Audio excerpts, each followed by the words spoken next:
नमस्कार दोस्तों, राधे राधे, जय माता की। तो स्वागत है आपका आपके चैनल धार्मिक उपाय में। आज के वीडियो में हम बात करेंगे कि पौष मास के शुक्ल पक्ष की पुत्रदा एकादशी कब है, शुभ मुहूर्त क्या रहेगा, व्रत के नियम क्या रहेंगे, पूजा विधि, इस सब के बारे में हम आज के वीडियो में बात करेंगे। तो इससे पहले के वीडियो में आगे बढ़ाऊं, आपसे रिक्वेस्ट है कि यदि आपने चैनल को सब्सक्राइब नहीं किया है तो प्लीज चैनल को सब्सक्राइब कर लें, और यदि वीडियो अच्छा लगे तो वीडियो को लाइक कर देना और आगे शेयर भी कर देना। तो चलिए अब जानते हैं कि पौष मास के शुक्ल पक्ष की एकादशी के नियम क्या रहेंगे। तो देखिए, एकादशी के नियमों का पालन हमें दशमी तिथि के दिन से करना होता है। दशमी तिथि को सूर्यास्त के बाद हमें भोजन नहीं करना चाहिए, रात में ही ब्रश वगैरह करके सोना चाहिए।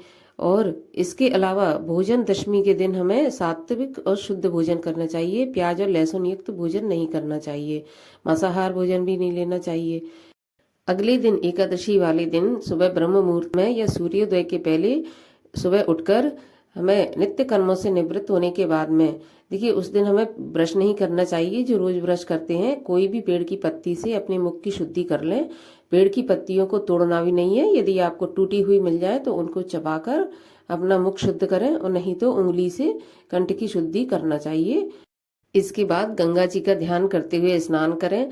स्नान करने के बाद किसी भी मंदिर में जाकर या फिर घर पर ही भगवान विष्णु की प्रतिमा की या फोटो की स्थापना करने के बाद हाथ में जल और तुलसी दल लेकर हमें व्रत का संकल्प लेना चाहिए, क्योंकि संकल्प बहुत जरूरी होता है। बिना संकल्प के कोई व्रत पूरा नहीं होता, तो संकल्प लेना चाहिए। संकल्प लेने के बाद विधि विधान से भगवान श्री हरि विष्णु की पूजा करना चाहिए। तो देखिए, नाम से ही जैसा पता है, पुत्रदा एकादशी। तो जो भक्त जिनकी संतान नहीं है या किसी भी वजह से जिनकी संतान परेशान है या संतान की कामना रखने वाले हैं, उनको ये पुत्रदा एकादशी का व्रत अवश्य करना चाहिए। अब यदि मैं पूजा विधि की बात करूं तो पूजा विधि में भगवान को पीली चीज बहुत पसंद है। सभी जानते हैं कि भगवान श्री हरि विष्णु पर पीली चीज अर्पण की जाती है। तो एकादशी वाले दिन भगवान श्री हरि विष्णु को आप पीला चंदन लगाएं, पीले वस्त्र धारण करवाएं। पीले वस्त्र नहीं है तो कलावा से भी हम वस्त्र रूपी ध्यान करके चढ़ा सकते हैं। इसके अलावा पीले फूल, पीली मिठाई, पीले फल भी अर्पण करना चाहिए। और जब पूजा विधि हो जाए उसके बाद हमें कथा सुननी चाहिए। कथा सुनने के बाद भगवान श्री हरि विष्णु की आरती करना चाहिए। इस प्रकार हमें भगवान की पूजा करने के बाद सारा दिन व्रत धारण करना चाहिए। और व्रत में हमें क्या खाना चाहिए क्या नहीं, तो देखिए, खाने में हमें केवल जो भी फलाहार है वो लेना चाहिए।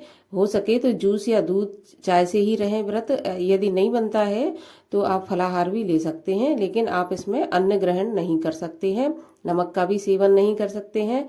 और चावल, व्रत रखो या ना रखो, चावल बिल्कुल ही किसी को नहीं खाना चाहिए एकादशी वाले दिन, क्योंकि शास्त्रों में ऐसा कहा गया है कि एकादशी वाले दिन जो लोग चावल नहीं खाते हैं उन्हें रेंगने वाले कीड़े की योनि प्राप्त नहीं होती है, उस योनि से मुक्त हो जाते हैं। इसीलिए चावल का सेवन वर्जित माना गया है। और अन्न का सेवन बिल्कुल नहीं करना चाहिए, क्योंकि एकादशी वाले दिन सारे पापों का निवास अन्न में हो जाता है। तो जो मनुष्य एकादशी वाले दिन अन्न का सेवन करता है तो स्वतः ही सारे पाप उसके अंदर प्रवेश कर जाते हैं। वो उसके पाप ना करे उसके बाद भी अन्न खाने से सारे पाप उसके अंदर चले जाते हैं। तो इसीलिए अन्न को एकादशी में वर्जित माना गया है।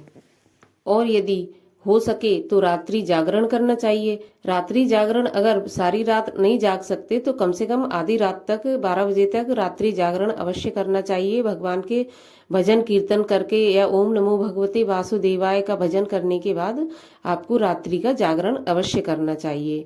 रात्रि जागरण करने से भी भगवान श्री हरि विष्णु की अत्यधिक कृपा प्राप्त होती है। और एकादशी व्रत के दिन हमें किसी की चुगली भी नहीं करनी चाहिए, न सुनना चाहिए।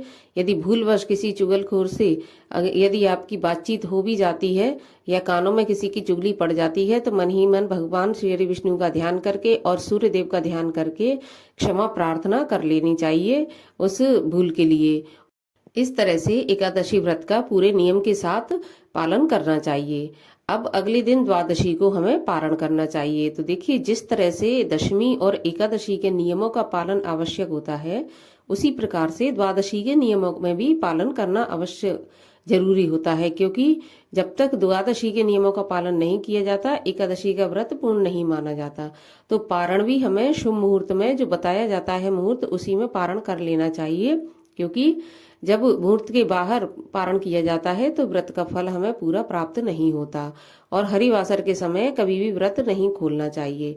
व्रत पारण के लिए हो सके तो तुलसी दल से ही हमेशा व्रत का पारण करें, क्योंकि वैसे तो पुत्रदा एकादशी में व्रत के पारण का नियम गाय के गोबर से बताया है, लेकिन यदि संभव ना हो तो तुलसी दल से पारण कर लेना चाहिए। और आइए अब जानते हैं कि एकादशी तिथि कब प्रारंभ होगी और कब समाप्त होगी।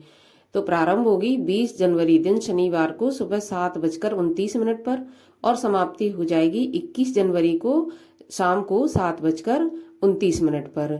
तो उदया तिथि के अनुसार व्रत हमें करना है, चाहे वो स्मार्त हो चाहे वैष्णव हो, सभी को 21 जनवरी को व्रत रखा जाएगा, क्योंकि 21 जनवरी को हमें उदया की एकादशी प्राप्त हो रही है। द्वादशी तिथि की बात करूं तो द्वादशी तिथि समाप्त हो जाएगी 22 जनवरी को शाम को 7:54 पर। तो पारण का समय रहेगा सुबह 7:14 से 9:21 तक। इसी शुभ समय में हमें व्रत का पारण कर लेना चाहिए। इस प्रकार से शुद्ध सात्विक भोजन के साथ हमें द्वादशी के नियमों का पालन करते हुए एकादशी के नियम को पूर्ण करना चाहिए।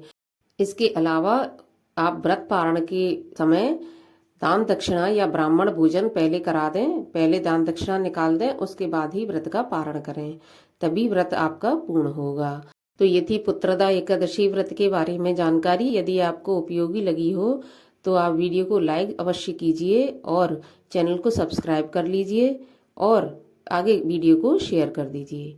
मिलती हूँ आपसे अगले वीडियो में, तब तक के लिए राधे राधे, जय माता की।